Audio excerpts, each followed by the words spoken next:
This is Shelley Kraft coming to you live on SNN Live. We're at the Sprott Natural Resource Symposium, Vancouver 2014.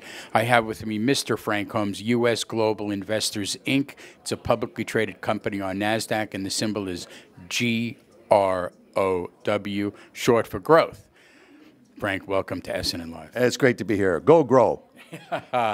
So let's get a first indication. Tell us about what GROW does. Well, we're asset managers, and we're known for resources, emerging markets. We have what's famous, the Investor Alert, that's read by 40,000 people in 170 countries around the world. And that's what we're, and I wrote a book on gold. So often I'm asked about gold. Well, I know you from the book, and I know you from gold. So that's, I would ask the same question. Tell me about gold.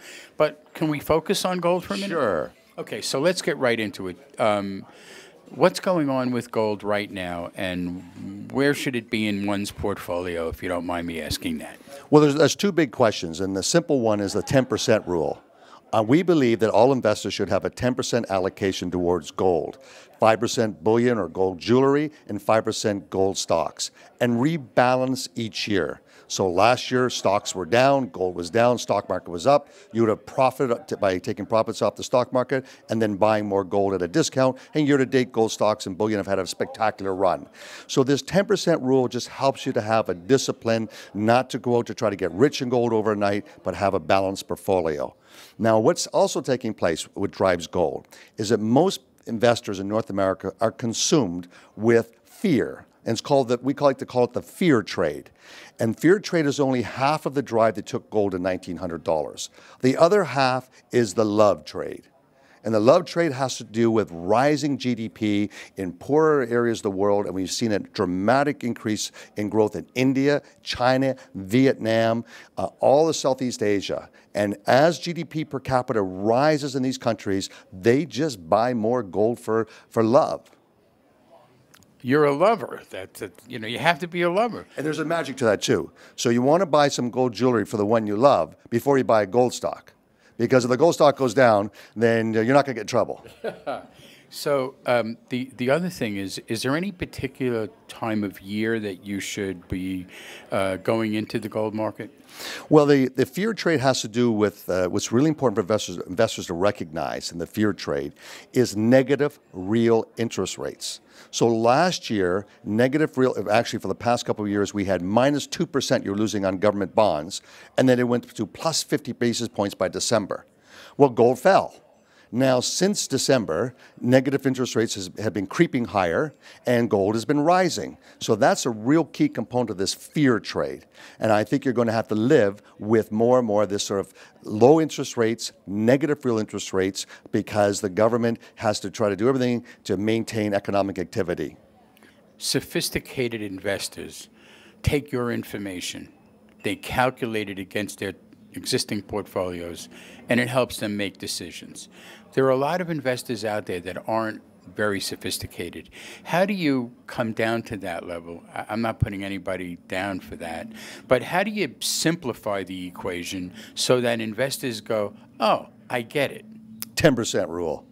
You know, trying to calculate is it negative real interest rates, or trying to calculate is it the wedding season just starting in India versus the Chinese New Year gold demand, etc. All of that's interesting color, but by having a 10% and rebalancing each year, you protect yourself from the emotions of seeing gold run and everyone jumping at $1,900 gold. Yeah. Now, you're a featured speaker at this conference. I am. What are you speaking about?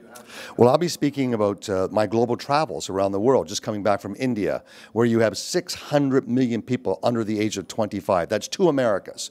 And today they're all wired and hooked up on Facebook, and they all want the American dream. So I'm going to comment regarding going this sort of trip around the world and what I see as global economic activity. And I'm going to also talk about gold, and I'm going to talk about the trend is your friend, how to identify trends. How does the gold that the love trade takes out of the market get replaced in this current market? Well, that's a great question, because there's a whole thought process that there's not enough gold around. And I really don't know. All I do know is that we're seeing a huge tectonic shift in bullion, leaving America in big bricks, going to Switzerland, being refined into smaller coins and wafers, and then going to China.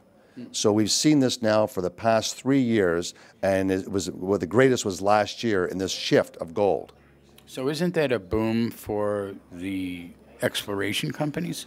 Well, the exploration companies are finding it more and more difficult. The bureaucracy, the environmental costs for here in Canada's First Nations, there are so many barriers to entry to turn around to even put a shovel in the ground, and so costly that it makes it very difficult to raise the necessary capital.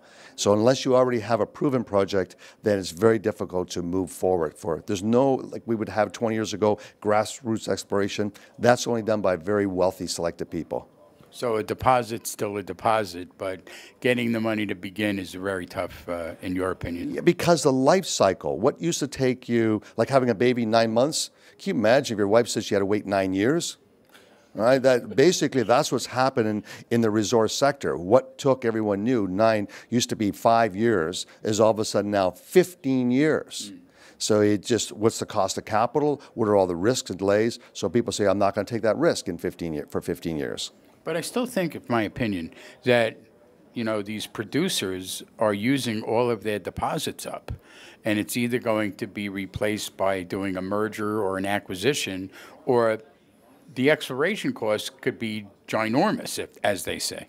You're absolutely correct, but I think that the other part is to take a look at juniors, which already have environmental, and they just need capital to expand their operations or develop them. They're the ones that get bought out. But the grassroots explorer, very difficult to raise capital for. Ladies and gentlemen, we're going to get a website right now for you to go check out more information, please. usfunds.com. That's real simple, usfunds.com, and I recommend you subscribe to Frank Talk, Investor Alert.